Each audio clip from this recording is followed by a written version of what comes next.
Well, greetings, people of the internet. Unky Joe here. Unky Joe's Playhouse. Today, we're recreating the Windows Lab. Come along for the ride.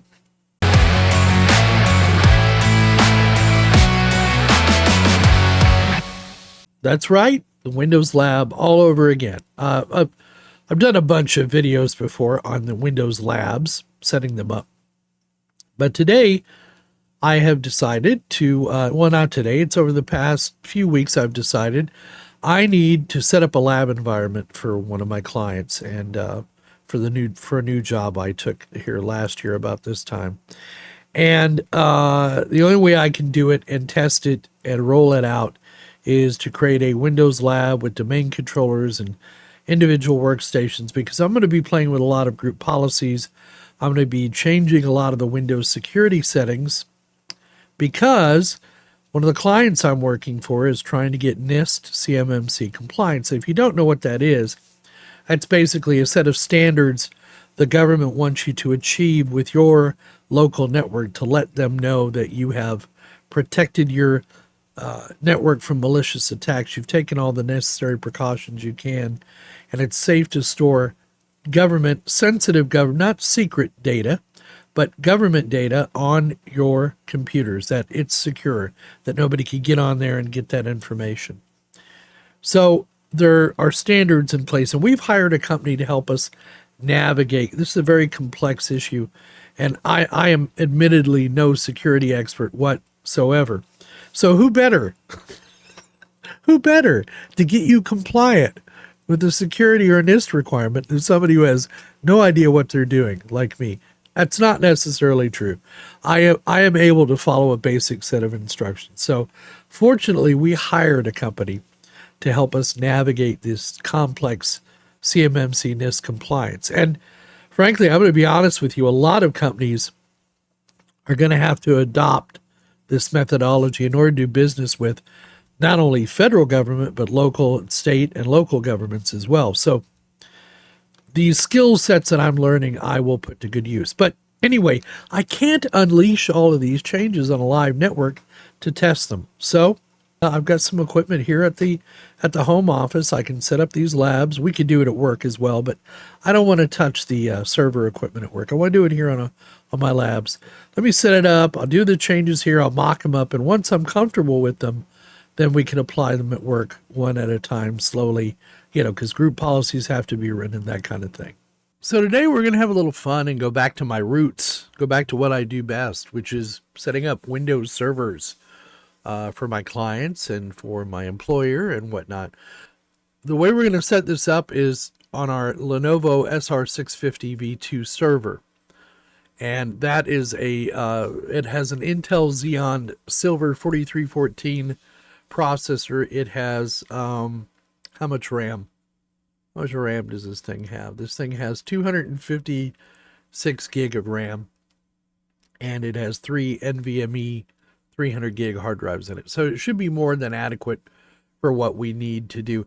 And just in case, I've also put a P4, Tesla P4, not a P40, but a P4 video card in this unit so that we can pass through video if I need to test something like that. But today what we're going to focus on is getting, we need a primary and a secondary domain controller.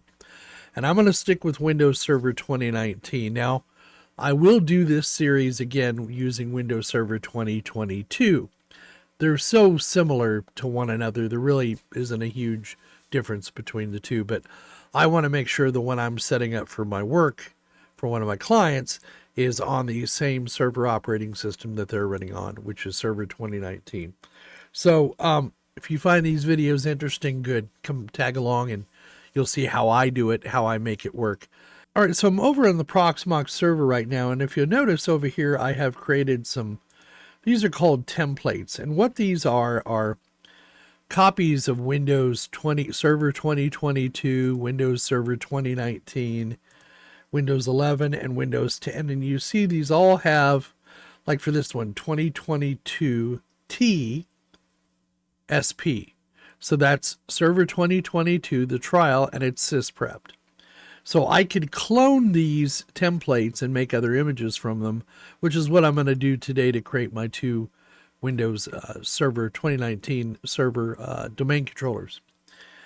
Same way with this one, 2019 trial sysprepped, and then the month and year that they were sysprepped. And all of these are also backed up here on my backup drive on my Synology NAS. I also have my FS 1018 NAS connected here, which I have some virtual machine disks out. And then I have 3 NVMe drives that are just set up as directories here under Proxmox. So I kept it nice and simple. So the first thing I want to do is, when you create a template, you need to clone the template in order to create yourself a new virtual machine. So this is my 2019 server. If I come here to summary, it tells you right here under the notes, server 2019 trial sysprep 0424. So I'm going to right click on this and I'm going to clone this machine. And I'm going to call this, let's see, what do we call this? Let's call it, oh, that's a good question. Server naming is always hard. So let's do this. Let's do 2019 dc1.labnet20.local. And this is going to be a full clone. And as far as this, the target storage goes, I'm going to split that up between these 3 drives. So I'm going to put this one on NVMe 1, and I'm not going to select a resource. And I'm just going to click on clone. Now, you're probably wondering, why did I call it what I called it, 2019-dc1.labnet20.local? Well, that's just a visual representation for me to remember that this is part of the LabNet 20. So LabNet 20 is simply a VLAN that I've created on my Unify network. And so what I will do is put all these machines into that 20 subnet.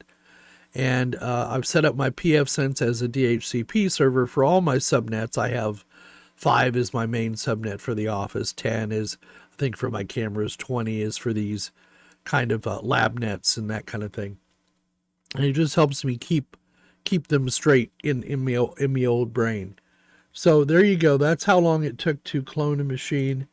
And so now this machine, for all intents and purposes, is ready to go for me to boot it up and start getting it set up. But one thing I do want to do is I want to come under here under hardware, and under my network device, I'm going to bring that up and I'm going to tell it, I'm going to give it a VLAN tag of 20.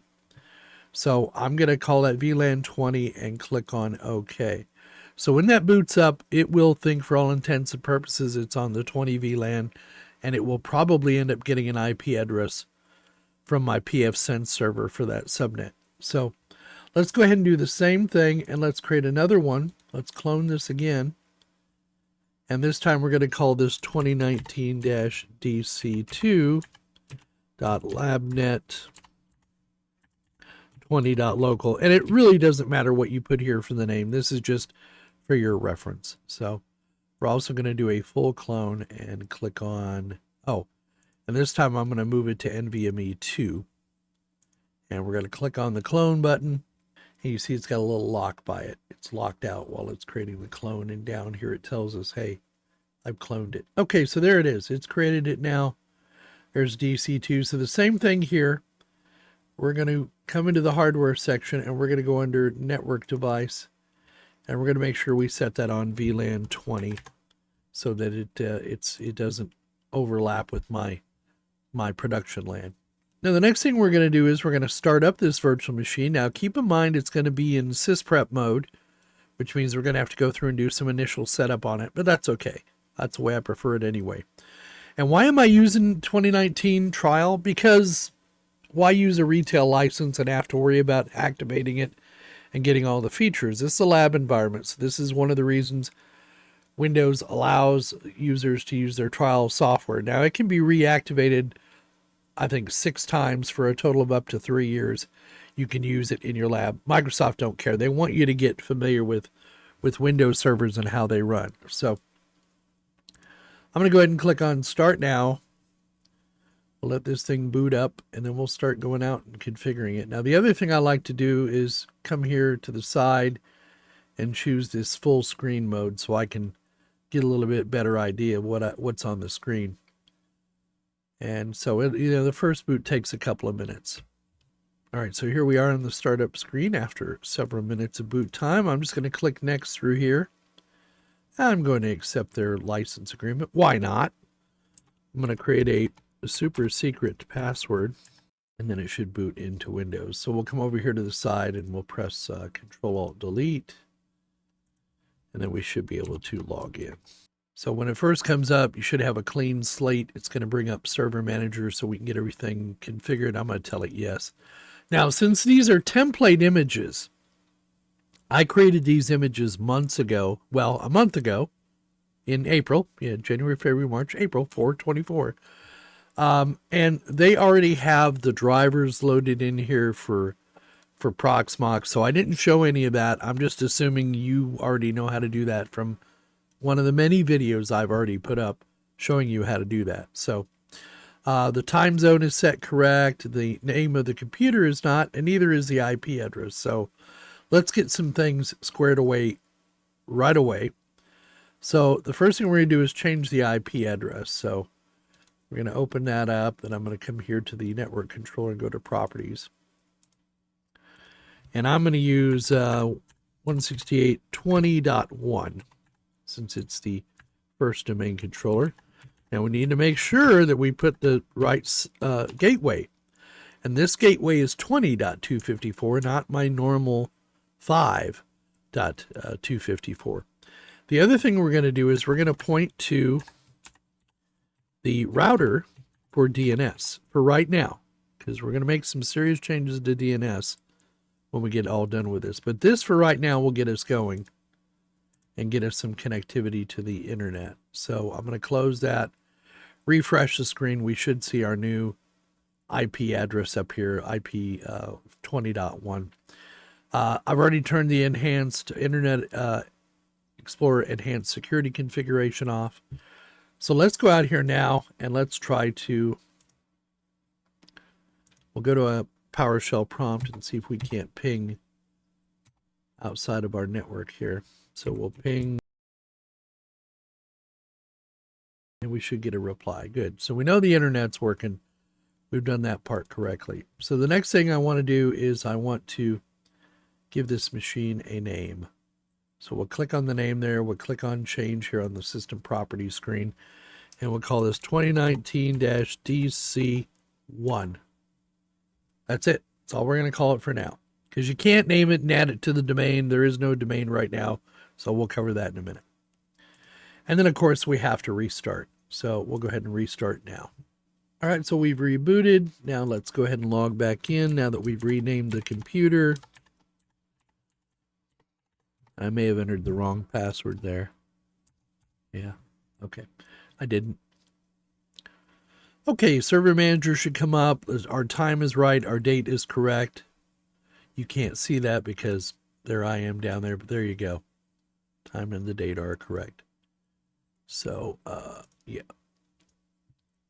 Local server. We should see our correct IP address. We should see the name of the computer as well. Now, this is going to be a domain controller, which means it needs to have Active Directory installed. It needs to have, don't pay any attention to any of the error messages. We'll come back to that in another episode. It needs to have Active Directory and it needs to have DNS installed because Active Directory depends on DNS. So that's what we're going to do next. So we're going to come up here to manage and we're going to add roles and features. And a nice little wizard pops up if you've never used Windows Server 2019 before. Click on next. We're going to do a role-based or feature-based installation. We're going to choose our domain controller here. Our machine name is 2019-DC1. Click on next. And we're going to add Active Directory domain services. Now, when it does this, it's going to add all these other features here as well. So we're going to tell it to add those features and click on next. The other thing it's going to do is it's going to enable group policy management, remote server administration tools. Let's see, PowerShell tools. Okay, all that other stuff is just part and parcel of it. Next. Now it's telling you Active Directory domain service stores information, blah, blah, blah, blah, blah. And it wants you to go online and use Azure. And it also says Active Directory domain services, directory services, or domain services require a DNS server. If you do not have a DNS server installed, you will be prompted to install the DNS server role on this machine. DNS is very important. The internet won't work and your local network won't work now without DNS set up properly, unless you know the IP address of every machine out on your network. So we're going to go ahead and let this install. And it should install the DNS task as well. I don't remember off the top of my head where that comes in, but we'll let this run. All right, so according to the wizard, everything was successful. It does say configuration required, but installation succeeded on 2019-DC1. So we'll go ahead and close this. And now we've got a little warning indicator up here that says configuration required for Active Directory domain services at 2019-DC1. We need to promote this server to a domain controller, and that's what we're going to do next. So we're going to click on there, and we're going to add a new domain, or add a new forest. So we're going to call this labnet20.local. Now, there is some debate as to whether you ought to use .local for your local network. I don't care. I don't have a dog in that. I have used local for 20 odd years and I never have a problem. Your mileage might vary. Research it for yourself and find out.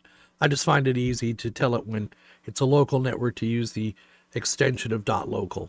My DNS is smart enough to figure it out. So we'll click on next. Let's see if it likes that. And it does. Now you notice the forest functional level and the domain functional level, you would think you want them at Windows Server 2019 levels, but there is no Windows. They haven't changed Active Directory since Windows Server 2016. Now, that being said, in Windows Server 2025, they have changed Active Directory, but you'll notice if I click on the drop down, there's nothing there for Windows Server 2019. So we're keeping it, the functional level, at the Windows Server 2016 level. They've just added new features to Windows over the years, but they haven't really changed Active Directory. Now, this is very important. Make this a password you won't forget. I've never had to use the Directory Services Restore Mode password, but you certainly don't want to not know that password should you bork your domain at any point in the future. So type that in there. Now, don't worry about this. It says a delegation for the DNS server cannot be created because the authoritative parent zone cannot be found. And the reason it cannot be found is because there is no DNS server. Okay? This will remedy itself. You don't even need to click on that Create DNS. Just click on Next. Now, this is going to fill out the NetBIOS domain name. And it should just make it LabNet20. Very good, it did. So this is the old way of doing it, of doing the domain name. Just trust me, it's back in my day. We used to use a thing called NetBIOS. So for compatibility reasons, it keeps it there. Let's click on Next.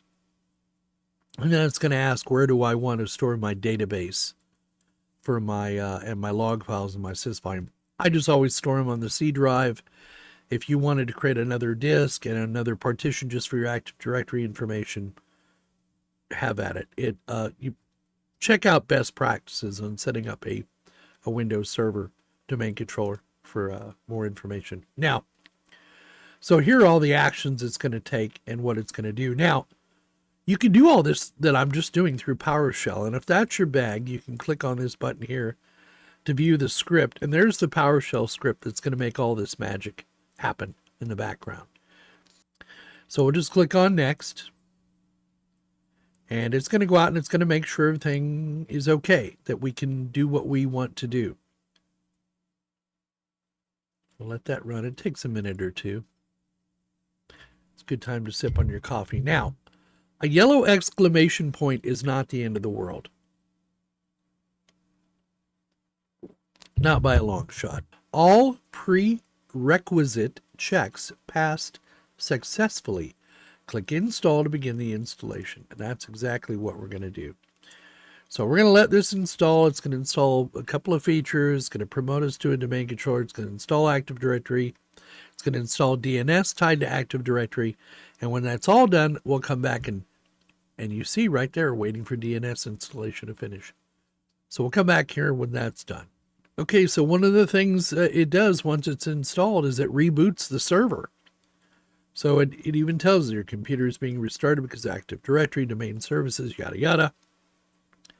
And now it's going to reboot, and it'll bring us back to a login screen. Now, it's very important that we remember we need to log on to the domain controller and not to the local machine, because now it's part of a Active Directory domain. So I'll show you what it is I'm talking about. It actually may do it for us automatically. We shall see. Ooh, a black screen with a spinning circle of death. It's lovely. Hey, if you can't be Apple, you can at least copy them. No, I'm just kidding. Yeah, and Windows Server, just like Windows, lots of reboots, folks. Just, But at least they're planned on Windows Server for the most part. All right, so it took a few minutes to reboot. Let's go ahead and log back in. And you'll notice something right here. LabNet 20/administrator. So it knows we're now part of a domain, and it is a domain controller, and it wants us to log in to the domain. So that's what we're going to do. And you also notice we had a yellow exclamation point down there at the bottom. All in due time, we're gonna fix that. Looks like it's gone away, but I'll show you what was causing that here in a second. So now when we boot up, we should see that we are now 2019-DC1 at labnet20.local, right? There's our IP4 address, etc. The date, the time, blah, blah, blah, date, updates were installed, etc., etc. I'm going to click on this because I want to go under here and I want to show you this. So this is what happens when you install a DNS server. It points back to itself. The TCP IPv4 settings will do the loopback address. That's what the 127.0.0.1 address is.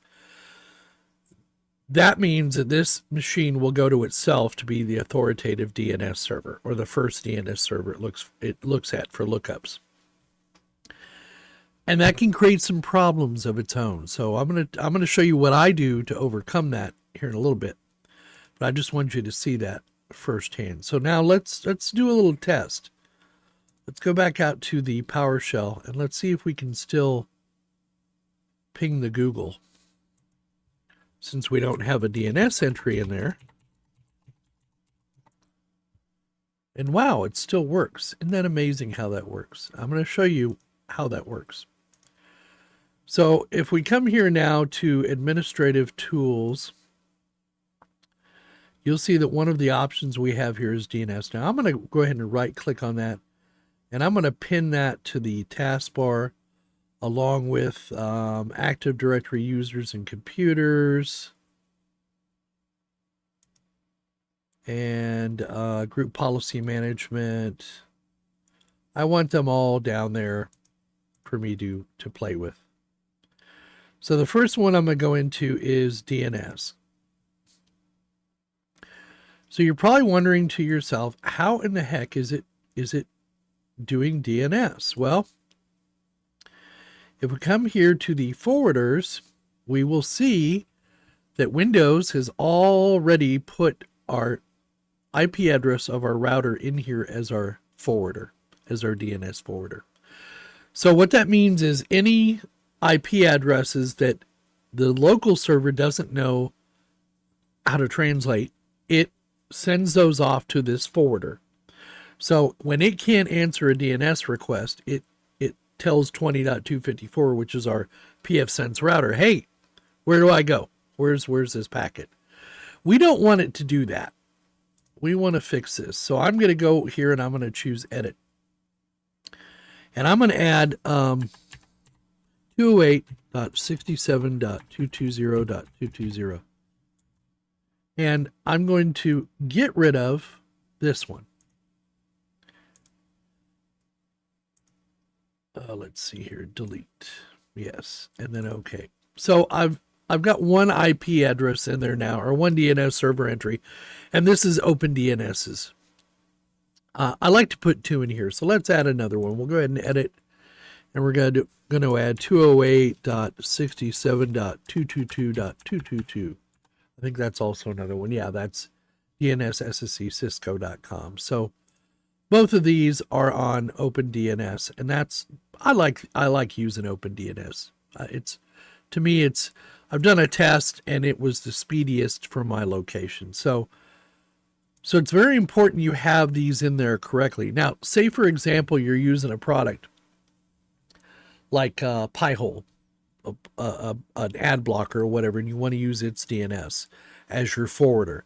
You would put the IP address of that in here. But that's an advanced topic. We'll cover it another day. Suffice it to say now that we have the forwarder in there, so it should be able to take care of the DNS for us. So now the next thing that I like to do is go through and add a new user and stop using the administrator user. In fact, it's strongly recommended you do that. So I'm going to go to users and computers here, and I'm going to come over to our LabNet and go here to users. And what I'm going to do is I'm going to right click on administrator, and I'm going to copy this user. What that'll do is that'll copy all the permissions that this user has, so that when I disable this account later, this new account will inherit all those features. So you know, I'm a big fan of Admiral Adama. So I always use Bill Adama as my domain user. And it's ironic because he hated networks. He didn't trust him, wouldn't allow him on his ship. If you know any of the history of Battlestar Galactica, I know I'm a big nerd. All right, so we're going to put our super secret password in here, and we're going to tell the password never expires, and finish. So now we've copied this user, Bill Adama, and made him a domain administrator, and he's got all the power the administrator does. So the next thing I want to do is log off. So let me, yeah, I hit the wrong button. Don't you hate that? I didn't log off either. I got button happy. Pardon me, it happens to all of us. All right, so now what we're going to do is actually sign out. And we're going to sign in this time as Adama. So other user, and you notice it already shows we should sign into the domain. If that wasn't there, you'd have to type in labnet 20 and then the username, which is what I'm going to do just to show you. And then we want to type in our super secret password that nobody else on the planet would ever know. And then it'll come in, it'll create a new desktop profile for this user. And bing, bang, boom, there we are. And we should be good. And we got a warning on our disk, but I'm not going to worry about it. I'm going to go back into the Ethernet settings. I'm going to right click on it here, come to properties, and go to TCP/IP version 4. Now, what I can do, since I now have my DNS server set up, and what I prefer to do is actually put the IP address of this machine in as my DNS server. So I'm going to do that. You can do it either way. I find the best way to do it is to do it the way I'm doing it. So I do 192.168.20.1 as my primary DNS server. Bingo. That should be done. So now we come back here to PowerShell. We should be able to ping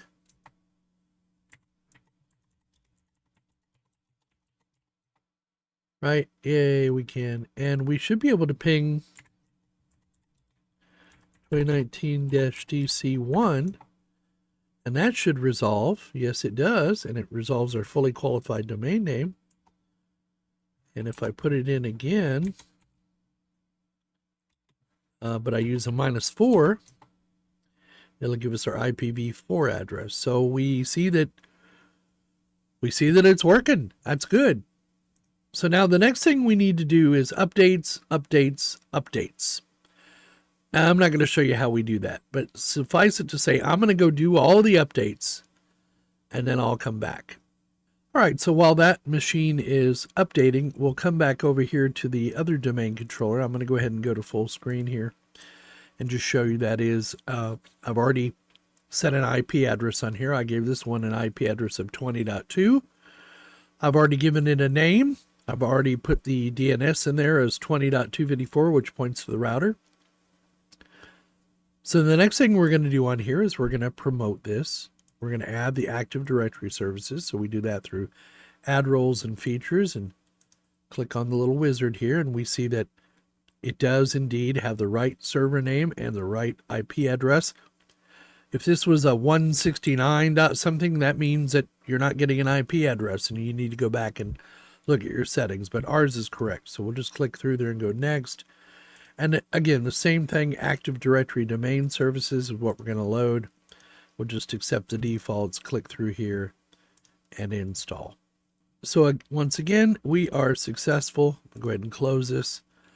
And then we need to go on and promote this to a domain controller. So we're going to do that next. Now, this one's going to be a little bit different. We're going to add a domain controller to an existing domain, and we're going to type in labnet20.local. Now let's do Adama,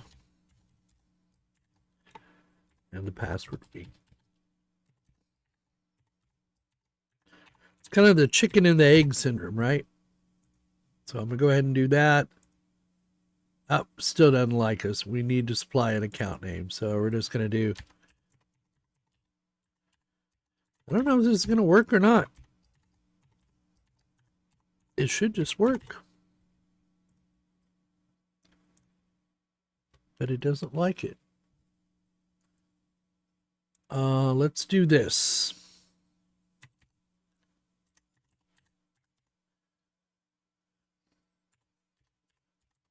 And let's do this. It might be asking for the domain credentials. Ah, it is. That's what it was. So, yeah. You'd think I would know this after 20 plus years, but I don't.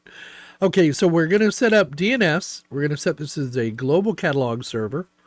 So in other words, it'll copy all the information from the primary domain controller to the secondary, and they can run independently of one another or together. It'll keep all that synced. And again, don't forget to pick a password that you will remember for your restore password. That's very important in case you ever need it moving forward. Okay, I'm just going to click next through all of this, and I'm going to replicate from DC1. Okay, you can leave it at set to any domain controller, but this is the way I've always done it. That's the way I'm going to continue to do it. So I'll click on next. We'll accept the paths for our storage. Next. Again, if you want to view the PowerShell script, you can view it, and it shows you what it's going to do. Click on next. Let it go through its prerequisite checks, and I set it correctly that time. Everything looks okay. We got a green check up here. Click on install, and then enjoy a cup of coffee while this does what it does. All right, so now it's getting ready to restart because Active Directory Services was installed. Not removed, but installed. So we'll let it reboot, and we know this will take a couple of minutes. So while this is running and Active Directory is installed, I had a question about DNS because I've always been a little curious as to about. I set my DNS up as follows. I set on my primary domain controller, I set its local IP address to the DNS server. I set the secondary DNS to the second domain controller. But evidently, according to Perplexity and to all the stuff out on the interwebs, that is incorrect. It says the best practice for setting up DNS server IP address on two domain controllers in the same domain is, on each domain controller, set the primary DNS server to the IP address of the other domain controller in the same site. And then it cites who is it citing? That's from learnmicrosoft.com. You can see it down here on the bottom left corner. And number 4 is from ActiveDirectoryPro.com, DNS best practices. And supposedly, and then you set the secondary DNS server on each domain controller to the loopback address. That is its local IP address.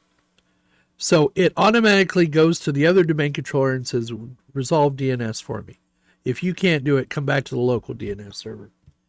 Now, to me, that's kind of counterintuitive, but okay, I have always set it up the other way, but I'm going to take these professionals' word for it, and we're going to set up our DNS this way. So it gives us lots of benefits for doing that, and you can read these you can pause the screen and read these at your leisure. But I just thought I'd be curious to ask Perplexity what he thought on the matter, and now we know.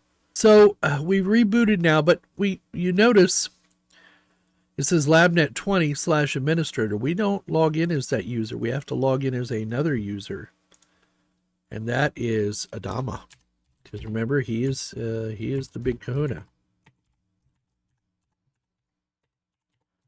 And that should work. It should bring it up, hopefully. Famous last words, right?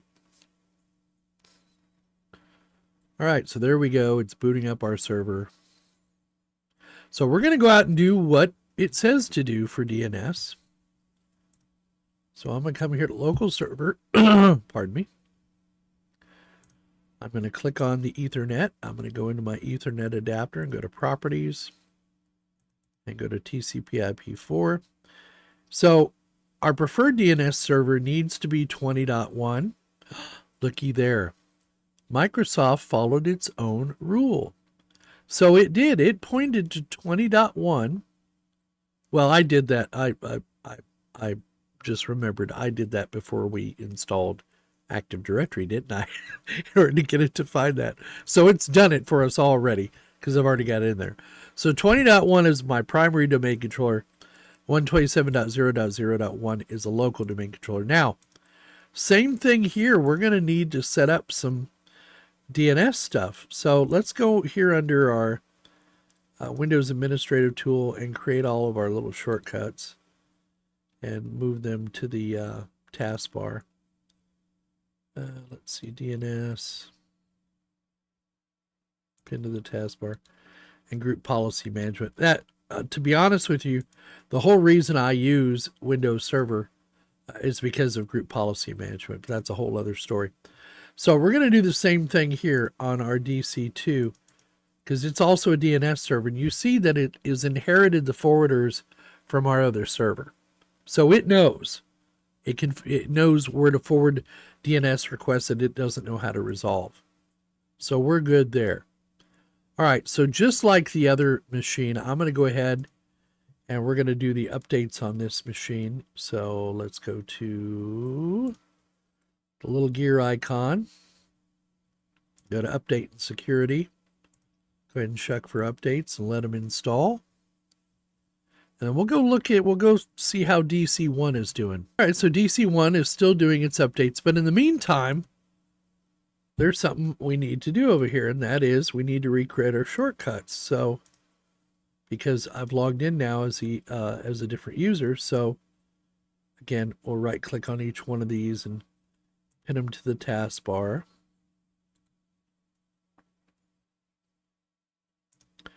And I got to tell you, if you've never run Windows Server at home or in your home lab, never played with it, man, oh man, what the things you can do with Windows Server, let me tell you. And we're going to discover some of those on these labs. So I'm just coming back here now to Active Directory users and computers, and I'm going to go and I want to disable this administrator account, okay? And it's been disabled now. The only administrator user we're going to have is Bill Adama. Now, we should practice the method of least privileged account. We'll cover that in a later episode, but for now, while we're getting this domain controller on its feet, we're just going to do that. Now, the other thing I want to do, okay, let's go back to Server Manager. is to change the IP addressing stuff here. So we'll click on the network adapter, go to properties. And remember, we want to point to 20.2 as our preferred DNS, and then our local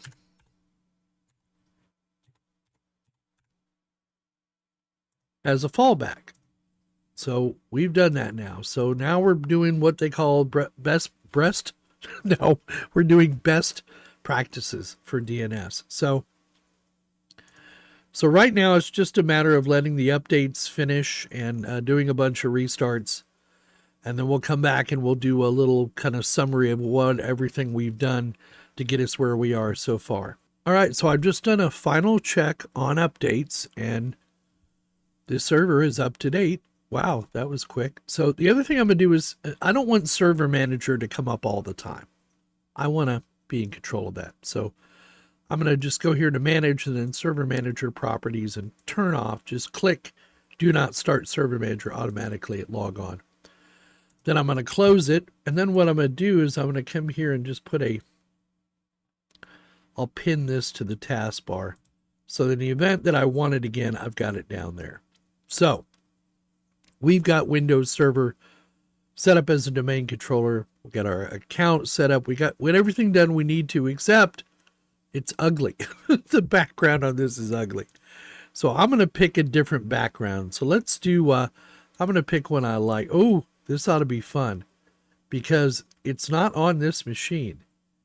Let's see if we can go across the subnet and find my Synology NAS using its domain, using its fully qualified domain name, and I can't. All right, so I think the IP address on that is 3. And lo and behold, there we go. And because, folks, because I have set the same username and password as I use on my domain, it's seamless. So I'm going to go over to my Microsoft Partner Downloads, and I got Server 2019, and I got some wallpapers. And the wallpaper I want to choose is the number 165. So that's this one right here. I'm going to choose that picture, and that's it. It should apply it automatically, right? Bingo. So there's my DC1. There's my background for it. It's all set up and running. It's got all the updates loaded. That was difficult, wasn't it? So now that I've got this domain controller exactly where I want it, wish I had the mustache to curl, you know. I want a backup. I want to make a backup of it, but I don't want to back it up while it's running, right? So I'm going to go ahead and shut it down.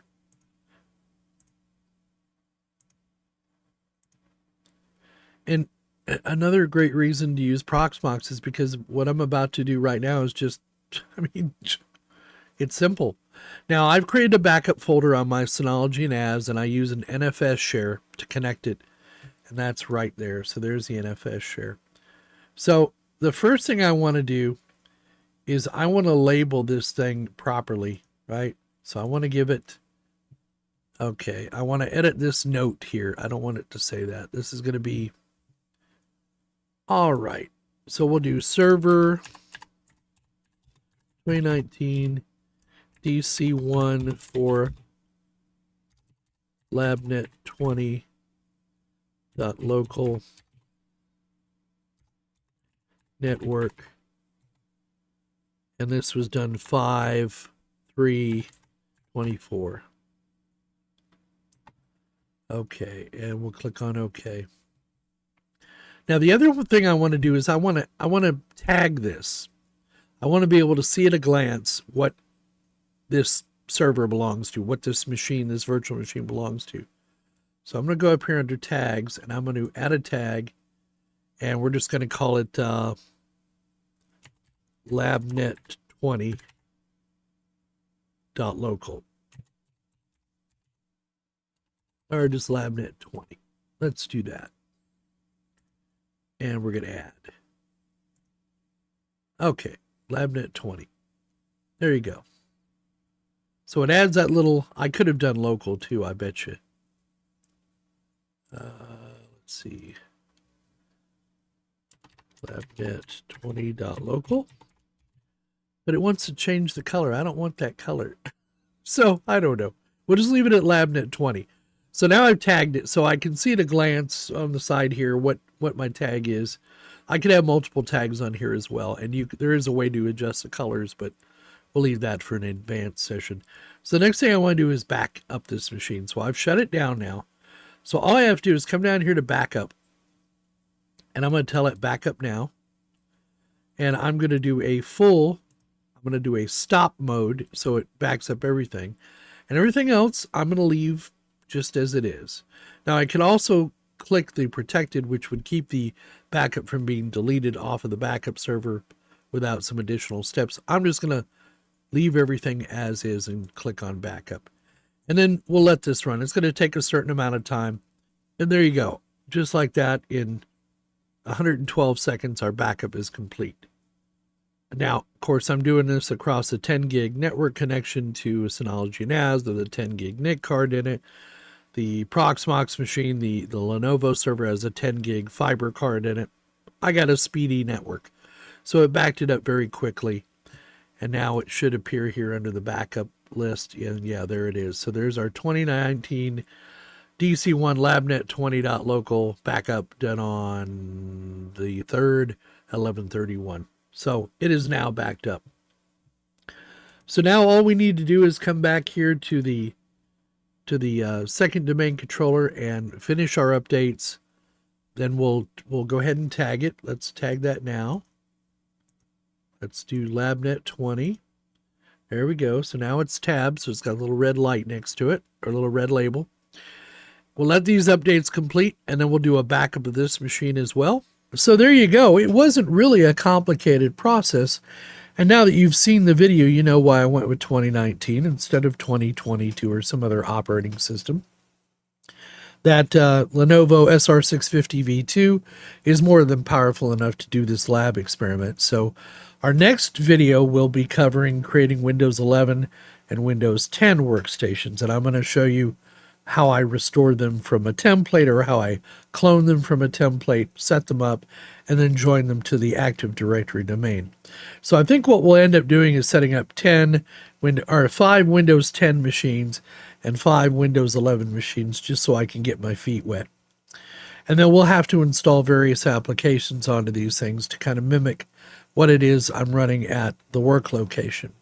And then do some further testing and playing with group policies. So we've got a whole bunch of stuff coming up, and it's a great opportunity for all of us, for me to impart the knowledge I've learned over the years onto you, and for you to learn, and maybe even tell me some things I didn't know I could do. I mean, learning is a constant process. You do it every day. Nobody knows everything. So, except my spouse, and probably yours as well. But I digress. So anyway, we hope you found the video entertaining and informative as always. Please give us a thumbs up down below if you liked it. Leave your comments down in the comments section. Please become a subscriber and hit that notification bell to be notified of new videos when they come out. YouTube loves their algorithms, so do that. Donate if you're so inclined. PayPal, Patreon, YouTube join function, or just become a YouTube premium member. Oh, another announcement. Our website is back up and running. And we're going to have some changes coming to our website. I'm dealing with some stuff now that I've got a bearing of where I need to be on these security compliance things. I've had a little more time to spend doing videos and getting my website back up and running. So look for future updates coming there. Thanks again for coming to see us. And please don't forget, we'll see all of you on the other side.